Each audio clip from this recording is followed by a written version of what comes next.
Welcome to another installment of Tech Tips with Matt Rothman. We're here live in the Watkins IT studios here in Bethesda, Maryland.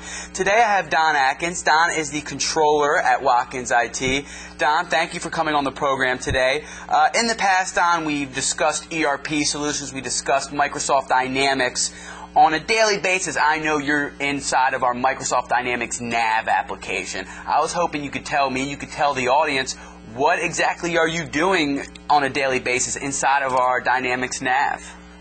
Well, let me start with saying Dynamics NAV is, one-stop application for all your accounting needs.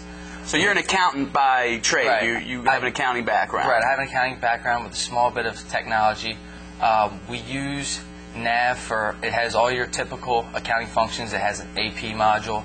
AP is accounts payable, accounts receivable module, and a general ledger module. And then it has a bunch of pieces built off of that you can customize and take what you want and leave what you don't.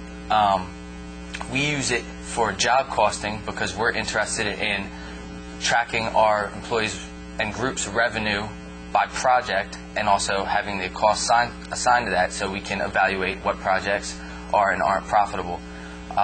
There's many other ways you can use this. It has an inventory function. It has fixed assets. It has it's good for manufacturing.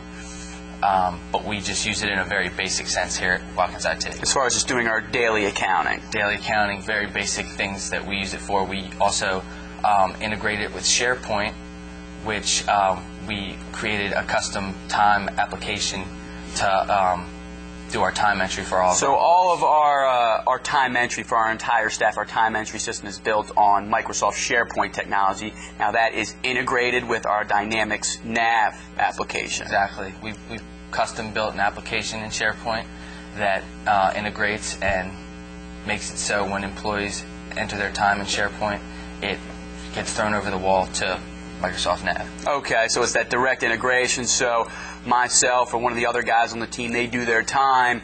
Once we submit that time, it goes right to our NAV application for all our accounting and our job costing and all of that stuff. Exactly. Okay, now you mentioned it integrates with Microsoft Dynamics NAV. Are there any other Microsoft products that it integrates with?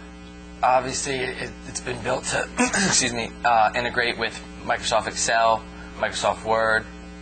Do you use that at all? Do you yes. use Excel and push it into NAV? And tell me about that a little bit. NAV comes with a bunch of canned reports inside of it, such as an aged accounts receivable, aged accounts payable, and some other features that you can export directly to Excel. So if you have this data in a report, such as a PDF, and you want to get it so you can manipulate the data, it exports very easily to Excel.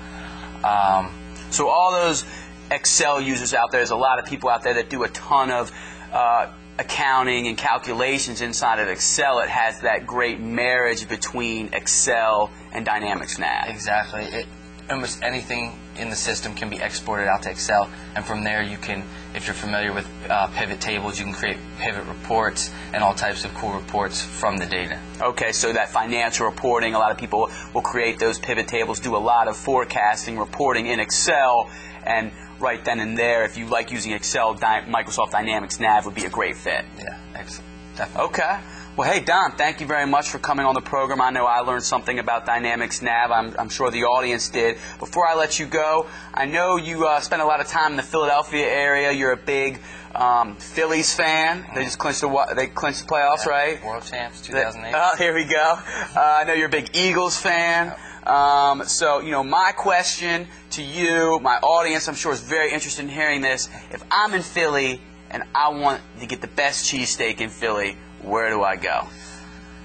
Well, you can obviously go to Pat's or Gino's, which are the two famous spots. Sure, everyone knows about those places. There's another place called Tony Luke's that's top notch. That's your spot, Yep. Tony Luke's, and where's Yep. Tony Luke's? I think it's on Packer, and you got to get the whiz on it with the fried onions. That's the only way to get it. So that's how's it?